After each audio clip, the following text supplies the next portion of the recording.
eating is without question the single largest thing that we can control well that's going to change who we are.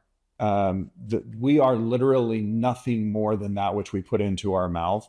And it's as simple as that. If we choose to eat processed, pretty crummy foods routinely, we shouldn't expect to have a life free of pain or aspects of depression or overwhelming anxiety. I mean, those are going to go hand in hand, and that's just the way it is.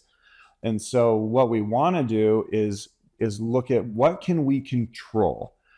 And if you feel like you want to be going out and doing a really great shopping list, you know that you're going to find all of your nutritional, your micronutrients, your prebiotics, your probiotics. You're going to find all of your healthy fats, your omega fatty acids. You know that you can find them in your foods. Good for you. That's awesome. The reality is that research has shown that less than 2% of the population actually does that. 2%. And so if you look at the volume of people that have it as a good intention, even still, they don't really get everything. So I'm a big believer in at least finding some supplements. I'm not saying forego looking and finding your healthy food and trying to eat your way to health. So both are important. Both are critical. And I think that's really important. And there doesn't have to be this concept that you're either a supplement, evangelist, or you're a healthy food evangelist. Like, you can be both. Which I think personally is the best way to do it. But just to get back, just as an example, if you reduce the amount of, for example, omega-3 that you're taking in a given day by just 50%, they have found that decreases the body's ability to do secondary effects, for example, such as helping with the intestinal lining.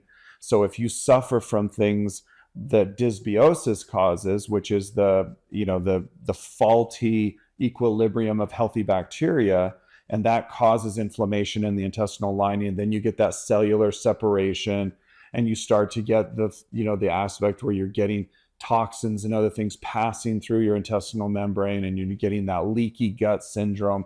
Things like omega-3 have been shown to be helpful in reducing those effects of leaky gut, but only in the right volumes. So the reason why, again, I say that trying to eat your way to health alone without the supplementation can be challenging.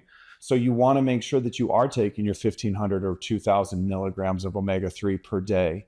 That's really important. I had a discussion one time that's a little bit off the topic, but not much, with somebody, and they were really adamant about me telling them what is the best omega-3 period.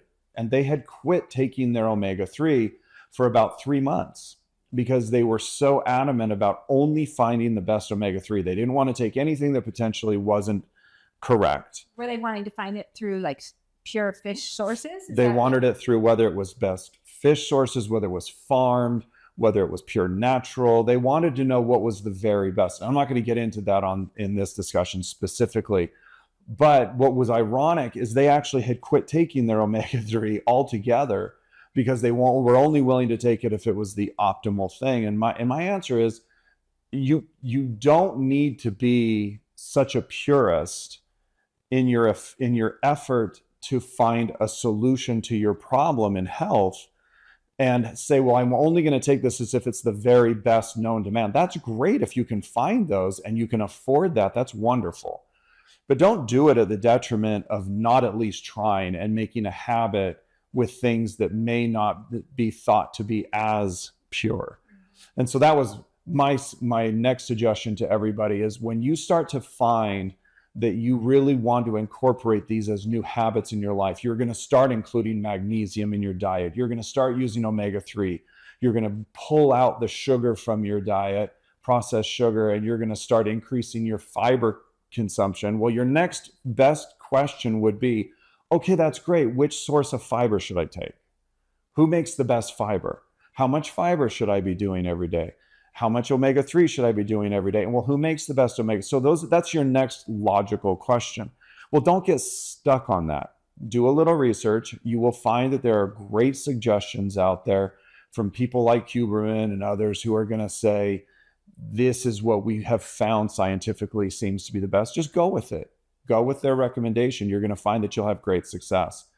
And then lastly on that topic, Go ahead and say, because I'm sure people will be wondering, well, what is the ones that we use? And I think it's fine to say the products that well, we use different. are I doTERRA. use doTERRA products. I think doTERRA's omega-3 is really well produced. I think it's an excellence. It's been sourced in a healthy way for both the environment as well as for us.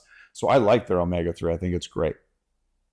The last piece on this little topic of micronutrition and everything else is that you cannot replace poor habits with micronutrient supplementation and expect to have your ultimate outcome and results. That's like saying, for example, somebody who wakes up every day and they are grumpy, they think negatively, they look at the world through absolute black colored glasses, not the rose colored glasses or even anything sunny.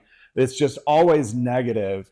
And then they walk out the front door and they wonder why positive things aren't happening to them. And it's They should wear the rose-colored glasses. you need to change your glasses. You need to make the difficult choices in life too, which is that what are the things that I'm doing that I can change? So for example, sugar, processed sugars, we need to reduce the heck out of those. The consumption of sugar is one of the greatest detriments to us from a physical health standpoint that exists. It's absolutely terrible. And we need to do our best to reduce that. So that's just one example. But you tie that in some of the research articles to our thoughts. How do we think? How do we behave verbally and then based on just our thinking alone is as toxic, if not more, than things like, for instance, processed sugar. We can see all these research articles that talk about our nutrition and whatever, and yet to believe that we can think negatively or act negatively or have depressing constant self-critique and talk all the time is not going to have a physical outcome. That's complete crap. The reality is we have to make sure that we make those changes too. And that's something that you are so good Well, at. it's like, I mean, when you put it that way, thinking negatively about ourselves would be like eating that candy bar for your body, Constantly. And I think we as women are more prone to jump on diets and especially this time of year, as summer's coming and you're thinking, oh, I gotta get in shape and I'll try this diet or that diet and make food adjustments. But are you also willing, or have you thought of that comparison of how important it is to change your thinking too? And some of that thought process can have just as big of an impact or a similar impact as changing what we're eating and what we're doing physically to our body. So it's not an either or, as you mentioned, it's a both and. We want to be taking a look at our thoughts, but also taking a look at our habits and our consumption as well.